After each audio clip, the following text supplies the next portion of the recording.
Die derde fisika wet is die wet van entropie. Alles keer terug na chaos. Prakties gesproke is dit daai ding wat gebeur as jy so 3 weke met verlof gaan en jy kom terug by die huis en die gras staan omtrent so kniehoogte en jy moet versigtig trap want jy kan enige oomblik dalk aangeval word deur 'n wilde ongedierte.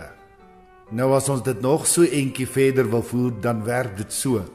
Jy sien as iets nie groei nie, dan gaan hy dood. En as hy doodgaan, dan begin hy vrot. En as hy vrot, dan begin hy stink. En dan het jy 'n gawe gemors. Iemand het eendag gesê, on the outside we are busy running holy hurdles, but on the inside our relationship with Christ is at a standstill. Net vandag het ek 'n artikel gelees wat daaroor gaan, dat dit so nodig is dat 'n mens so 'n bietjie reflekteer, terugkyk en terugdink oor hierdie jaar. En so 'n paar ernstige, eerlike vrae vir onsself moet afvra. Een van hulle is, wat het in jou lewe, in jou binnemens, hierdie jaar verander? Gooi hom so 'n bietjie in die kop en die hart rond en antwoord hom eerlik vir die Here. Groei impliseer verandering en beweging. En jy kan nou maar gaan kyk, by almal in die Bybel is dit die deurlopende goue draad. Elke keer wanneer God mense roep, 'n Abraham, 'n Jakob, 'n Moses, 'n Dawid, jy noem hulle die disippels, dan sê hy, kom, volg my. Die implikasie is beweging. Los dit waarmee jy besig is, die plek waar jy jou bevind, en kom agter my aan. So beide die elemente van verandering en beweging is altyd teenwoordig wanneer God mense roep. Ek glo persoonlik dat dit God se manier is om te voorkom dat ons die tentpenne te diep inslaan hier in ons wêreld.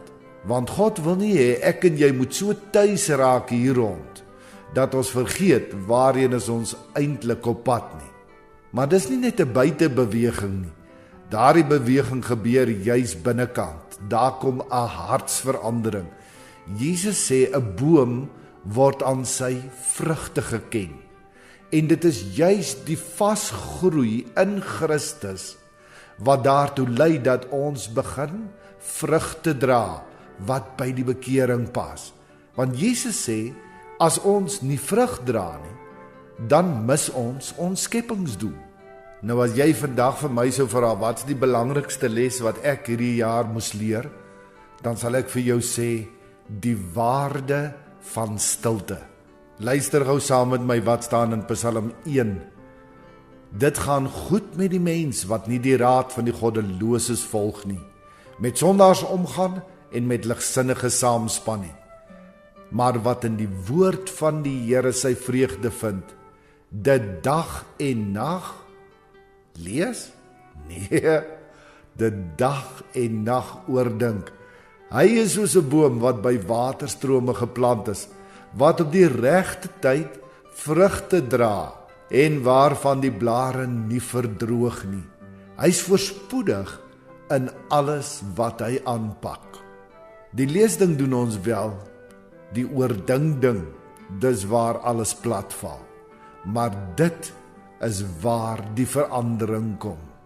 Ek wil jou uitdaag om so voor die einde van die jaar bietjie terug te kyk en boeke toe te maak. Vir jouself in eerlikheid te vra, wat het gebeur, wat het God deur sy gees in my lewe geskuif? En om dan saam met God vorentoe te kyk en te sê, Here, wat wil U hê moet volgende jaar in my lewe gebeur? Die Here seën vir jou.